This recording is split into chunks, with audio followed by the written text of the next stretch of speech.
Hello friend, MSCIT superfast channel में आप सभी का स्वागत है। और आज हम लोग मेनली पीरियोडिक टेबल्स के बारे में देखेंगे। ठीक है, चलिए स्टार्ट करते हैं। देखिए इसमें क्या दिया हुआ है। कहता है कि while working on the classification of elements, A Russian scientist जिसका नाम था मेंडलीव, इन्होंने जो रशियन साइंटिस्ट है किसका नाम था मेंडलीव, इन्होंने देखिए किस तरह से एलिमेंट्स को ऑर्डर में सजाया। कहता है when elements are arrange in order of increasing atomic mass. ध्यान रखिएगा यहाँ पर बात जो कहा है कि इंक्रीजिंग एटमिक मासेस। ठीक है, the element with the similar property occur at a regular interval. ये आती है मेंडलीव साहब आते हैं और इनका जो है कि किस ईस्वी में ये पूछा जाएगा, किस ईस्वी में इन्होंने मेंडलीव पीरियोडिक टेबल दिया, तो ये है 1869। कब दिया था? 1869 में, याद रहेगा। अब देखिए इनका प्रॉपर्टी ये कहता क्या है, तो मेंडलीव पीरियोडिक टेबल में ये कहता है द प्रॉपर्टी ऑफ, सुनिएगा, the property of elements are a periodic function of their atomic mass. ठीक है, अगर आपसे कोई पूछे कि बताइए मेंडलीव पीरियोडिक टेबल में उसका लॉ क्या है, तो आप इतना बोलिएगा the property of elements are periodic function of their atomic masses. ठीक है, इसमें कुछ टर्म दिए गए हैं जो कि मैं आपको बताता हूँ। कहता है कि देयर आर 7 पीरियड, जो मेंडलीव जिसमें अपने कार्य कर रहे थे तो उसमें जो थे टोटल कितने 7 पीरियड थे, यानी कि 7 पीरियड को कहते हैं हॉरिजॉन्टल रो, एंड 8 ग्रुप थे। ये पूछा जाएगा कि मेंडलीव के समय में कितने पीरियड थे और कितने आपके कॉलम थे। तो जो हॉरिजॉन्टल रो जो होता है वो कितने थे 7 थे, और जो वर्टिकल कॉलम होता है वो कितने थे 8 थे। और एक क्वेश्चन और भी पूछा जाता है कि मेंडलीव के समय में टोटल एलिमेंट्स कितने थे, तो मेंडलीव के समय में टोटल एलिमेंट्स 63 एलिमेंट्स थे। ठीक है, इन्होंने क्या किया, इंक्रीजिंग ऑर्डर में एटमिक मास के आधार पर इन्होंने सजाया। अब देखिए इसमें से क्या होता है कि यहाँ पर तो बताया गया कि जो आपके पीरियड थे वो 7 थे और ग्रुप कितने थे 8 थे।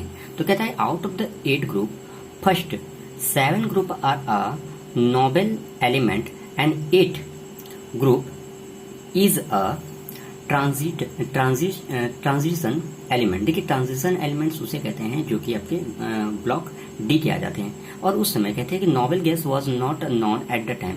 मेंडलीव के समय में ये पूछा जाएगा कि कौन से ग्रुप के एलिमेंट्स नहीं थे, तो यहाँ पर से नोबल गैस जो थे उस समय नहीं थे। नोबल गैस में वही सब आ जाएगा, क्या बोलते हैं, helium, neon, argon, krypton, xenon, ये सब जो नोबल गैस है उस समय इनके समय में नहीं था। So there was no group of a noble gas. अगर नोबल गैस ही नहीं था तो उसका ग्रुप कैसे बनाया जाएगा, तो ग्रुप भी उसमें नहीं था।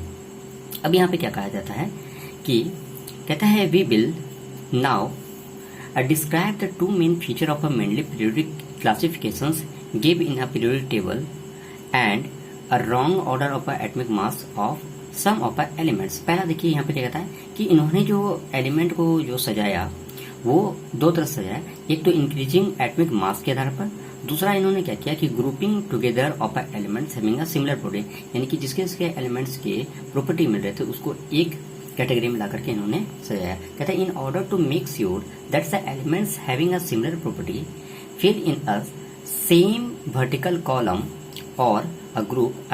और ये कहते हैं कि मेंडलीव जो थे इनको क्या किया, सिमिलर प्रॉपर्टी के आधार पर इनको वर्टिकल कॉलम में बना के रखा, and Mendeleev left some gap in a periodic table. याद रखिएगा कि इनको पहले से ही पता था कि कुछ एलिमेंट्स और भी आने वाले हैं, तो ये अपने पीरियोडिक टेबल में क्या किए थे कि कुछ जगह जो थे वो छोड़ दिए थे। चलिए इसको मैं दिखाता हूँ कि किस तरह से बताएं।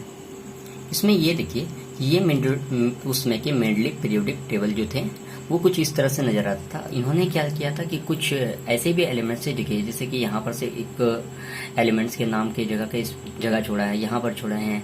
ठीक है, तो इस तरह से इनको ये पता था कि जो कि और भी एलिमेंट आने वाले हैं और इसमें उन्होंने जगह छोड़ा था। तो नेक्स्ट वाली वीडियो में मैं इसके बारे में और भी डिटेल दूंगा और इसका और भी डिस्क्राइब करूंगा। तो thank you for watching the video. Thank you, thanks a lot.